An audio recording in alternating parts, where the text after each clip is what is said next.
Welcome to my channel. আজকে আমি আপনাদের সামনে হাজির হয়েছি একটা নতুন রেসিপি নিয়ে। নতুন বলবো না, কারণ এই রেসিপিটা অনেকেই বানায়, তবে আমি আমার মতো করে বানিয়েছি। আমি এই মিষ্টিটা খেয়েছিলাম আমাদের মুর্শিদাবাদের বেলডাঙাতে। বেলডাঙার একটা মিষ্টির দোকানে এই পটলের মিষ্টিটা পাওয়া যায়। খুব ভালো লেগেছিল, তো আমি আমার মতো করে এটা বানিয়েছি। এই রেসিপির জন্য লাগবে পটল, এবং পটলটা একটু বড় সাইজের হতে হবে। পটলের খোসা ছাড়িয়ে তার ভেতরের যে বীজগুলো সেগুলো আমরা বের করে নেব।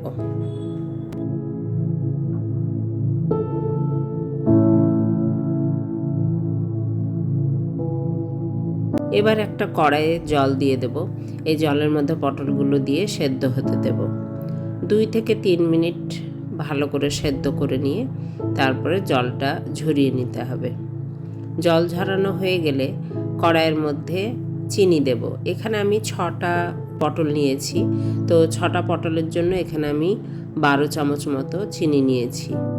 চিনির পরিমাণটা বাড়িয়ে দিতে পারেন। এবার দেব লেবুর রস, আর দিলাম একটু গোলাপ জল, দারুচিনি, এলাচ আর সামান্য লবণ।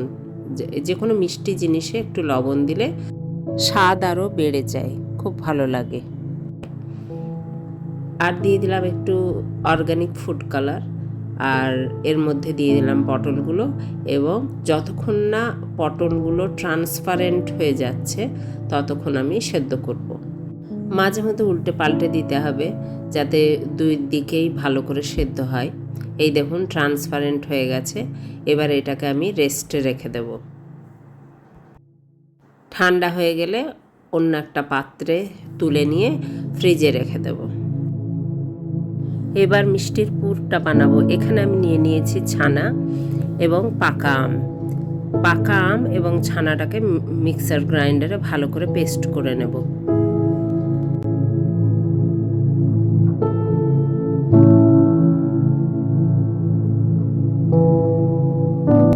এবার এই মিশ্রণটি একটা কড়াইয়ের মধ্যে ট্রান্সফার করে দেব। মিশ্রণটা কড়াইয়ে দেওয়ার পরে সামান্য একটু জল দেব। Milkmaid. মিল্ক মেডের পরিমাণটা আপনারা কতটা মিষ্টি খেতে পছন্দ করেন সেই অনুযায়ী দেবেন। আম এমনিতেই মিষ্টি, তার উপরে মিল্ক মেড আমি খুব সামান্যই দিয়েছি। একটু স্যাফরন দিয়েছি, আর দিয়েছি 1 চামচ মতো ঘি। ঘিটা দেওয়ার পরে একটা সুন্দর গন্ধ বের হবে। যদি ঘি খেতে না চান তাহলে সেটাকে আপনি অ্যাভয়েড করতে পারেন। আমাদের মিষ্টির পুর রেডি হয়ে গেছে। এবার মিষ্টিগুলো তৈরি করব। তো আগে থেকে ফ্রিজে রাখা ছিল পটলগুলো। এবার এই পুরটা ঠান্ডা করে ফ্রিজে কিছুক্ষণ রেখে তবেই পুরটা ভরবো। একে একে পটলগুলোর মধ্যে এই পুরটা ভরে দেব। একটু সময় নিয়ে ধৈর্য সহকারে এই কাজটা করতে হবে, তা না হলে পটলগুলো ভেঙে যেতে পারে। যেহেতু এখন আমের সিজন, তাই আম দিয়ে বানানোর আইডিয়াটা এলো। প্রথম যেদিন এই মিষ্টিটা খাই আমার তো ভীষণই ভালো লেগেছিল, এবং আমি কিছুটা অবাকও হয়েছিলাম যে পটল যেটা আমরা সবজি হিসেবে খাই সেটা যে মিষ্টি আকারে খাবো সেটা আমি কখনোই ভাবতে পারিনি। তো আমার খেতে খুব ভালো লেগেছিল। আর এখন আমের সিজন, তাই মনে হলো যে আম দিয়ে পটলের মিষ্টিটা বানালে কেমন হয়, এবং আপনাদের সঙ্গে সেই জন্য আমি শেয়ার করলাম। তৈরি হয়ে গেল পটলের মিষ্টি। তার আগে আমি এখানে একটু কেশর দিয়ে দিচ্ছি, দেখতে সুন্দর লাগবে।